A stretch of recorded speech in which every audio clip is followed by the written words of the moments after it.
Hello everyone, welcome to our YouTube channel GK house. दोस्तों, आज हम इस वीडियो में बात करने वाले ऐसे प्रश्नों के बारे में जो कि एनटीपीसी फेज 1 फेज 2 में पूछा जा रहा है।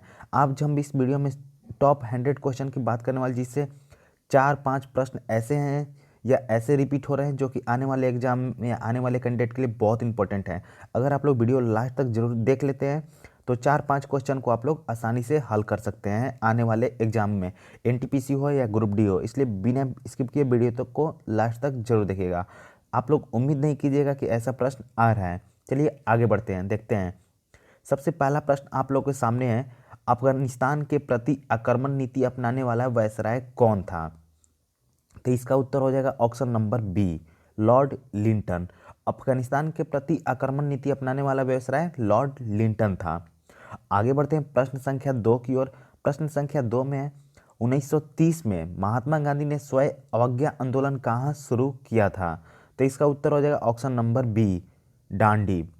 डांडी में 1930 में महात्मा गांधी ने स्वयं अवज्ञा आंदोलन शुरू किया था। जैसा कि आप लोग देख रहे हैं कि हर शिफ्ट में, हर फेज में गांधी से रिलेटेड प्रश्न पूछा ही जा रहा है, इसलिए हम लोग इंपॉर्टेंट प्रश्न इस वीडियो में डाल दिए हैं। देखते जाइए। अगर आप लोग लास्ट तक वीडियो देख लेते हैं तो 4 से 5 क्वेश्चन आप लोग आसानी से कोई शिफ्ट में हल कर सकते हैं। तो चलिए आगे बढ़ते हैं।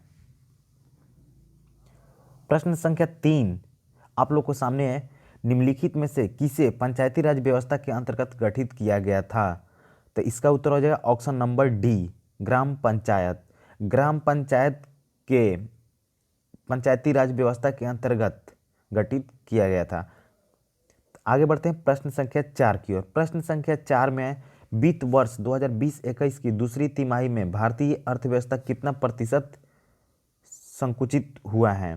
तो इसका उत्तर हो जाएगा ऑप्शन नंबर सी, 7.5%। वित्त वर्ष 2020-21 की दूसरी तिमाही में भारतीय अर्थव्यवस्था कितना रही है? 7.5%। इससे भी रिलेटेड प्रश्न पूछा जा रहा है दोस्तों, इसलिए आप लोग ध्यान से वीडियो देखते रहिएगा। अगला प्रश्न है करंट से। करंट से प्रश्न दोस्तों देख रहे हैं कि हर शिफ्ट में 5-6 करंट या किसी में 10 भी करंट पूछा जा रहा है, इसलिए करंट भी यानी कि सबका मिक्स करके ये टॉप 100 क्वेश्चन बनाया गया है। आप लोग देखते रहिए और जरूर देख कर जाइएगा तो एग्जाम में हूबहू देखने को मिलेगा। प्रश्न संख्या 5 में है, वर्ष 2020-21 के लिए फिक्की के नए अध्यक्ष किसे नियुक्त किया गया है? तो इसका उत्तर हो जाएगा option number D, Uday Shankar को। उदय शंकर को फिक्की के नए अध्यक्ष के रूप में नियुक्त किया गया है। आगे बढ़ते हैं प्रश्न संख्या 6 की ओर। प्रश्न संख्या 6 में है, निम्नलिखित में से किस देश में द्वीपों की संख्या सबसे अधिक है? वहाँ दोस्तों ऑप्शन में 4 देश का नाम दिख रहा है, कहाँ पे द्वीपों की संख्या सबसे अधिक है? Option number B, Indonesia. Indonesia में द्वीपों की संख्या सबसे अधिक है। आगे बढ़ते हैं प्रश्न संख्या 7 की ओर। प्रश्न संख्या 7 में है, निम्नलिखित देशों में से विश्व में केसर का सबसे बड़ा उत्पादक कौन सा है? तो इसका उत्तर हो जाएगा option number D, Iran. Iran में केसर का उत्पादक सबसे बड़ा, सबसे ज़्यादा होता है, यानी वर्ल्ड में सबसे ज़्यादा केसर कहाँ होता है? ईरान में। प्रश्न संख्या 8, दाब का मात्रक कौन सा है? तो इसका उत्तर हो जाएगा ऑप्शन नंबर ए, दाब का मात्रक क्या है? किग्रा प्रति वर्ग सेंटीमीटर। ऑप्शन नंबर ए। दोस्तों, वीडियो आप लोग को अच्छा लगे वीडियो को लाइक कर दीजिए, अपने यूट्यूब चैनल जीके हाउस को सब्सक्राइब कर लीजिए। ऐसे ही टॉप 100 टॉप 50 प्रश्न ला रहे हैं, जिससे कि प्रश्नों को देख करके स्टूडेंट जा रहे हैं और अच्छे मार्क्स गेन करके आ रहे हैं और कमेंट करके बता रहे हैं। इसलिए वीडियो को बिना स्किप किए लास्ट तक जरूर देखिए। प्रश्न संख्या 9 में है, गुप्त काल में निम्नलिखित में से कौन सा औषधि पर किए गए काम के लिए जाना जाता था? तो इसका उत्तर हो जाए ऑप्शन नंबर ए, शत्रुक। शत्रुक गुप्त काल में औषधि पर किए गए काम के लिए जाने जाते थे। अगला प्रश्न है प्रश्न संख्या 10। प्रश्न संख्या 10 में है, भारत में स्वतंत्र सेना झंडा दिवस कब मनाया जाता है? तो इसका उत्तर हो जाएगा ऑप्शन नंबर बी, 7 दिसंबर को। 7 दिसंबर को सशस्त्र सेना झंडा दिवस मनाया जाता है। आगे बढ़ते हैं प्रश्न संख्या 11 की ओर।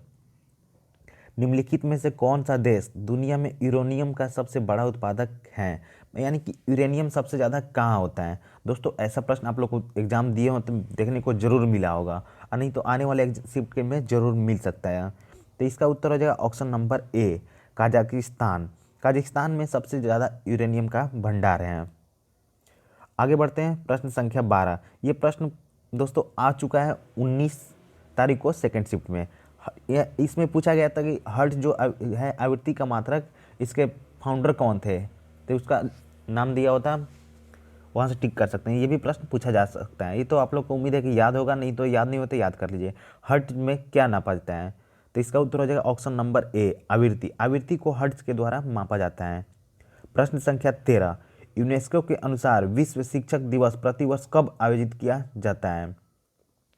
वर्ल्ड शिक्षक दिवस दोस्तों मनाया जाता है 5 अक्टूबर को, यानी भारतीय शिक्षक दिवस कब मनाया जाता है हम लोग का देश में 5 सितंबर को, यानी 1 महीने का डिफरेंस है। विश्व से पूछे तो 5 अक्टूबर, अगर देश का पूछे तो 5 सितंबर। आगे बढ़ते हैं प्रश्न संख्या 14 की ओर। प्रश्न संख्या 14 में करंट है। अक्टूबर 2020 में समिट राइज 2020 से responsible FI for social empowerment 2020 का उद्घाटन किसने किया था, तो इसका उत्तर हो जाएगा ऑप्शन नंबर ए नरेंद्र मोदी। राइज 2020 का रिस्पॉन्सिबल एफ फॉर सोशल के किसने किया, नरेंद्र मोदी। दोस्तों हर शिफ्ट में नरेंद्र मोदी से क्वेश्चन जरूर पूछे जा रहे हैं। नरेंद्र मोदी हो गया, महात्मा गांधी हो गए, कांग्रेस अधिवेशन हो गया, सबसे प्रश्न आप लोग को देखने को मिल रहा होगा या आने वाले शिफ्ट में मिलेगा, इसलिए देख कर जाइएगा अच्छी तरह से। आगे बढ़ते हैं प्रश्न संख्या 15 में। सितंबर 2020 में भारत के पूर्व क्रिकेटर सुरेश रैना निम्नलिखित में से किस केंद्र में अपना क्रिकेट एकेडमी स्थापित करेंगे, तो इसका उत्तर हो जाएगा option number D Jammu Kashmir में। जम्मू कश्मीर में क्रिकेट एकेडमी ओपन कर रहे हैं सुरेश रैना। आगे बढ़ते हैं प्रश्न संख्या 16। रासायनिक सूत्र से भी प्रश्न पूछे जा रहे हैं, इसलिए इसको देख कर जाइएगा। अगला प्रश्न है प्रश्न संख्या 16। प्लास्टर ऑफ पेरिस का रासायनिक सूत्र क्या है, तो इसका उत्तर हो जाएगा option number C CaSO4 1/2 H2O। Plaster of Paris का रासायनिक सूत्र क्या है, option number C CaSO4 1/2 H2O। प्रश्न संख्या 17। निम्नलिखित में से कौन सा कोशिका अंगक ATP अणुओं के रूप में ऊर्जा भंडारण करता है और कौन सा जिम्मेदार है, तो इसका उत्तर हो जाएगा ऑप्शन नंबर सी माइक्रोकांडिया। माइक्रोकांडिया ATP अणुओं को ऊर्जा के रूप में भंडारण करता है और ऊर्जा का शोषण के लिए भी जिम्मेदार है। आगे बढ़ते हैं प्रश्न संख्या 18। प्रश्न संख्या 18 में यकृत हेपेटाइटिस सी वायरस की खोज के लिए कितने वैज्ञानिकों ने चिकित्सा में नोबेल पुरस्कार जीता था, यानी हेपेटाइटिस वायरस की खोज की थी, तो इसने कितने व्यक्तियों को नोबेल पुरस्कार दिया गया था, इसका उत्तर हो जाएगा ऑप्शन नंबर बी 3 वैज्ञानिकों को नोबेल पुरस्कार से सम्मानित किया गया था हेपेटाइटिस के वायरस की खोज के लिए। प्रश्न संख्या 19।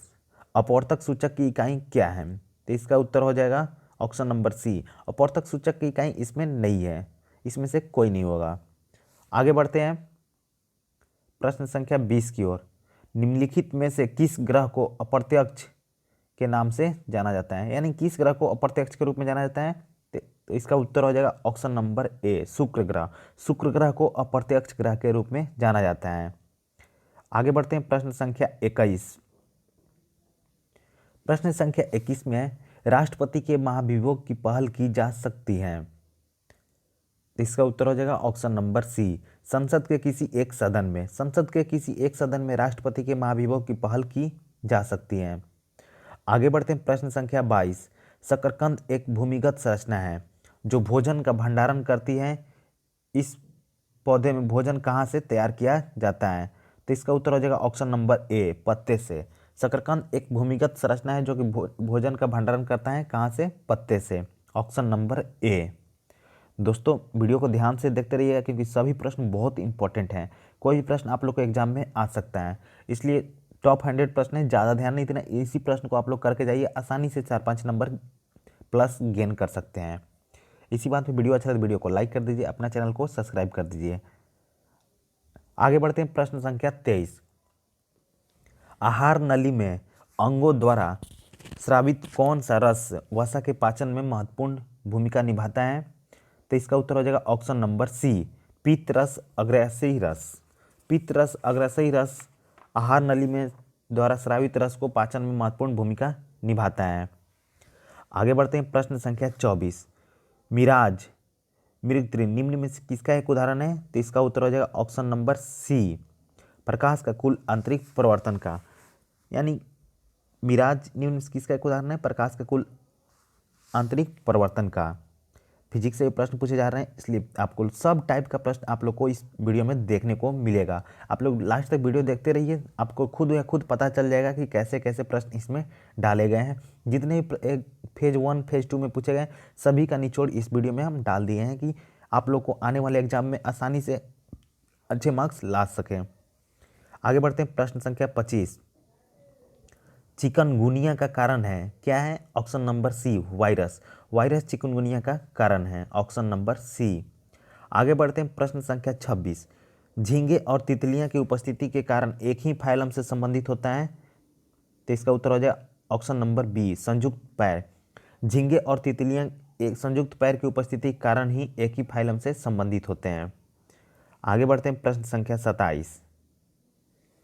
ऊर्जा का वह कौन सा रूप है जो साइकिल चलाते समय उपस्थित नहीं होता है? तो इसका उत्तर हो जाएगा ऑप्शन नंबर ए, रसायन ऊर्जा। रसायन ऊर्जा का वह रूप है जो साइकिल चलाते समय उपस्थित नहीं होता है। आगे बढ़ते हैं, प्रश्न संख्या 28। प्रश्न संख्या 28 में है, लंदन एशियाटिक सोसाइटी और ईस्ट इंडिया कंपनी एसोसिएशन की स्थापना निम्नलिखित व्यक्ति में से किसके द्वारा की गई थी? यानी लंदन इंडियन सोसाइटी और ईस्ट इंडिया सोसाइटी की स्थापना किसके द्वारा की गई थी? ऑप्शन नंबर ए, दादा भाई नौरोजी के द्वारा। दादा भाई नौरोजी के द्वारा लंदन इंडियन सोसाइटी और इंडिया सोसाइटी की स्थापना की गई थी। आगे बढ़ते हैं, प्रश्न संख्या 29 की ओर। प्रश्न संख्या 29 में है, भारत छोड़ो प्रस्ताव को स्वीकृति देने के लिए अखिल भारतीय कांग्रेस समिति SICC की बैठक आयोजित की गई थी, कहाँ पे?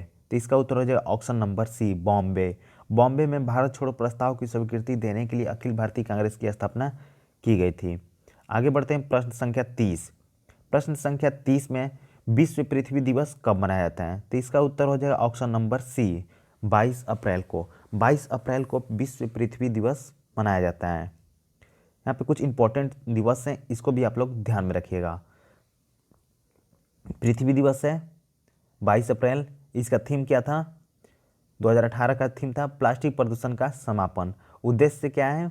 पर्यावरण सुरक्षा। 2019 का भी थीम पूछा जा सकता है। दोस्तों आप लोग देख रहे हैं करंट में 2018 का भी डाल रहे हैं, 19 का भी डाल रहा है, 20 का डाल रहा है, इसलिए 19 का भी इंपॉर्टेंट है। 19 का भी थीम याद कर लीजिए, 20 का भी थीम याद कर लिए और 2018 का भी।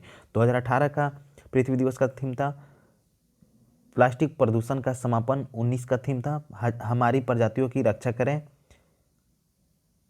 यहाँ इसको कहाँ पर प्रस्तुत किया गया, किस दिन प्रस्तुत किया गया? पेरिस समझौते के हस्ताक्षर के द्वारा। इसका 2020 का थीम है आसान है क्लाइमेट एक्शन। आप लोग करंट पढ़ रहे होंगे तो करंट में देखने को भी मिला होगा। आगे बढ़ते हैं, प्रश्न संख्या 21। प्रश्न संख्या 31। पाटलिपुत्र को मगध की राजधानी के रूप में किसने स्थापित किया था? तो इसका उत्तर हो जाएगा उडाइन। उडाइन ने पाटलिपुत्र को मगध की राजधानी के रूप में स्थापित किया था। राजा उडाइन हर्यक वंश का भारतीय शासक था जिसने 460 ईस्वी पूर्व से 440 ईस्वी पूर्व तक मगध पर शासन किया था। अगला है अजातशत्रु का पुत्र था। उडाइन कौन था? अजातशत्रु का पुत्र था। उसने पहली बार पाटलिपुत्र को मगध की राजधानी के रूप में स्थापित किया था। आगे दिवस से संबंधित प्रश्न है कि प्रश्न संख्या 32 में विश्व जनसंख्या दिवस कब मनाया जाता है? तो इसका उत्तर हो जाएगा ऑप्शन नंबर बी, 11 जुलाई को। विश्व जनसंख्या दिवस 11 जुलाई को मनाया जाता है। अगला प्रश्न है प्रश्न संख्या 33। मूल्य निर्धारण के समय सिद्धांतों को किसने प्रतिपादित किया था? Option number A, Marshall. Marshall ने मूल्य निर्धारण के समय सिद्धांतों को प्रतिपादन किया था। आगे बढ़ते हैं, प्रश्न संख्या 34।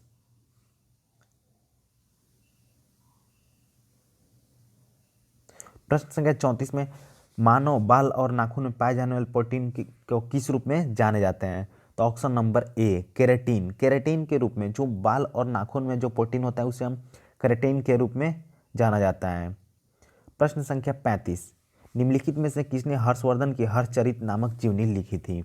हर्षचरित नामक जीवनी किसने लिखी थी? ऐसे भी प्रश्न आ सकता है या इसको थोड़ा घुमा कर आता है। हर्षवर्धन की हर्षचरित नामक जीवनी किसने लिखी थी? ऑप्शन नंबर बी, वान भट्ट ने। हर्षवर्धन हर्षचरित नामक जीवनी किसने लिखी थी? वान भट्ट ने। वान भट्ट ने हरचरित जीवनी लिखी थी। वे हर्षवर्धन के दरबार के कवि और संस्कृत लेखक थे। हर्षवर्धन संस्कृत वार्ता में पहली ऐतिहासिक जीवनी थी।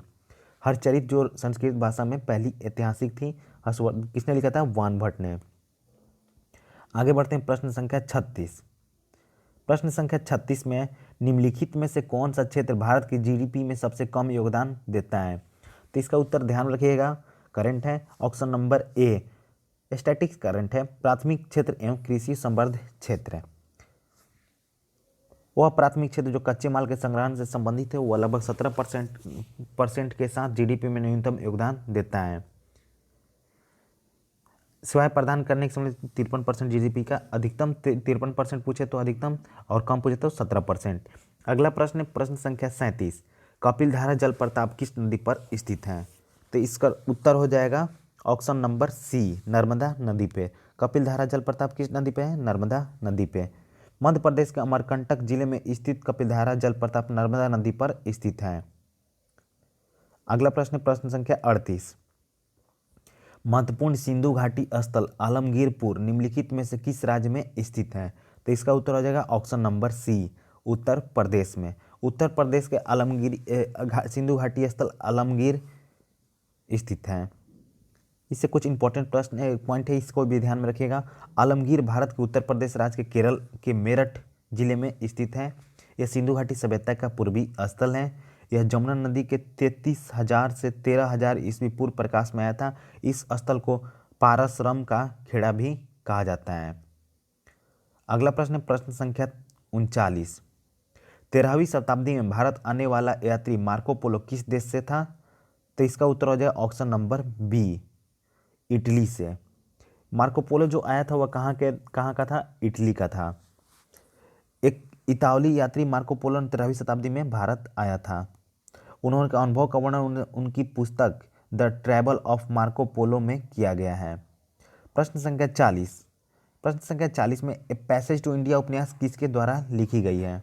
तो इसका उत्तर हो जाएगा option number B, Edward Morgan Forster. Edward Morgan Forster के द्वारा ए पैसेज टू इंडिया लिखी गई है। कुछ इंपॉर्टेंट प्रश्न बुक का नाम है दोस्तों, इनके द्वारा लिखा गया है, क्योंकि बुक से रिलेटेड प्रश्न पूछे जा रहे हैं, इसलिए इसको ध्यान में रखिएगा। सलमान रश्दी के द्वारा लिखा गया है, जो बहुत बार एग्जाम में आता है। The midnight children satanic verses Joseph Anton a memoir किसके द्वारा लिखा गया है? सलमान रश्दी के द्वारा। A passage to India Howards end a room the view Edward Morgan Forster के द्वारा लिखा गया है। यानी फोस्टर के द्वारा a passage to India Howards end the room view M Forster के द्वारा। और है इसको स्क्रीनशॉट लेकर याद कर लीजिएगा, क्योंकि बहुत प्रश्न आ रहे हैं एग्जाम में देखने को। यह भी पूछा जा सकता है ये कहाँ के हैं, तो भी याद कर लीजिए, स्क्रीनशॉट ले लीजिए, आसानी से आप लोग को याद करने में आसानी होगा। आगे बढ़ते हैं प्रश्न संख्या 41 की ओर। प्रश्न संख्या 41 में यदि निकायों का वेग दोगुना हो जाता है, इसका समवेग कितना होगा? तो इसका उत्तर हो जाएगा ऑप्शन नंबर बी, दोगुना ही रहेगा। संवेग के यहाँ फॉर्मूला दिया गया द्रव्यमान गुना वेग, इस पे आप लोग आसानी से इसको निकाल सकते हैं। प्रश्न संख्या 43 में है नर और मादा दोनों फूलों वाले पौधों को क्या कहा जाता है? तो ऑप्शन नंबर सी, मोनोइसियस। नर और मादा दोनों फूलों वाले पौधों क्या कहते हैं? मोनोइसियस। मोनोइसियस पौधा हुआ पौधा जो एक ही पौधे में नर और मादा प्रजनन तंत्र दोनों मौजूद होते हैं, उसे मोनोइसियस पौधे के रूप में जाना जाता है। प्रश्न संख्या 43। पहला भारतीय डाक टिकट कब जारी किया गया था? तो इसका उत्तर हो जाएगा 1854 में, ऑप्शन नंबर ए। भारत में पहला डाक टिकट कब जारी किया था? 1854 में। पहला भारतीय डाक टिकट 1 अक्टूबर 1854 को जारी किया गया था। टिकट को एक हाफ अन्ना स्टैम्प के रूप में भी जाना जाता है, जिस पर रानी विक्टोरिया की एक युवा प्रोफाइल छपी हुई थी। आगे बढ़ते हैं प्रश्न संख्या 44। प्रश्न संख्या 44 में दल बदल विरोधी कानून को किस संवैधानिक संशोधन अधिनियम के अंतर्गत पारित किया गया था? तो इसका उत्तर हो जाएगा ऑप्शन नंबर डी, 52वां संवैधानिक संशोधन। 52वां संवैधानिक संशोधन के तहत दल बदल विरोधी कानून को पारित किया गया था। आगे बढ़ते हैं प्रश्न संख्या 45। प्रश्न संख्या 45 में भारतीय संविधान का अनुच्छेद 51A इनमें से किस मामले से संबंधित है? आर्टिकल से भी प्रश्न आप लोग को देखने को मिल रहा है, इसलिए आर्टिकल को भी देख लीजिएगा, क्योंकि जो हमको अच्छा लगा, इंपॉर्टेंट लगा, उसको हम इस वीडियो में कवर करने की पूरा कोशिश किए हैं। भारतीय संविधान का अनुच्छेद 51A इनमें से किस से मामले में संबंधित है? ऑप्शन नंबर बी, मौलिक कर्तव्य से। ऑप्शन नंबर बी, मौलिक कर्तव्य से। भारतीय संविधान का अनुच्छेद 51A मौलिक कर्तव्य से संबंधित है। भारतीय संविधान का अनुच्छेद 12 से 35 मौलिक अधिकारों से संबंधित है।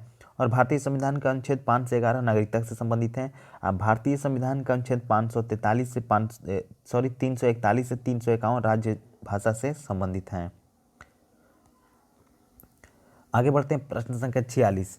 भारतीय राष्ट्रीय कांग्रेस ने 1906 में अपने किस सत्र में स्वराज भारतीय लोगों को लक्ष्य अपनाया था? तो इसका उत्तर हो जाए ऑप्शन नंबर सी, कलकत्ता में। भारतीय राष्ट्रीय कांग्रेस 1906 में अपने कलकत्ता सत्र में स्वराज भारतीय लोगों का लक्ष्य संकल्प अपनाया था। इस सत्र की अध्यक्षता किसने की थी? दादा भाई नौरोजी ने की थी।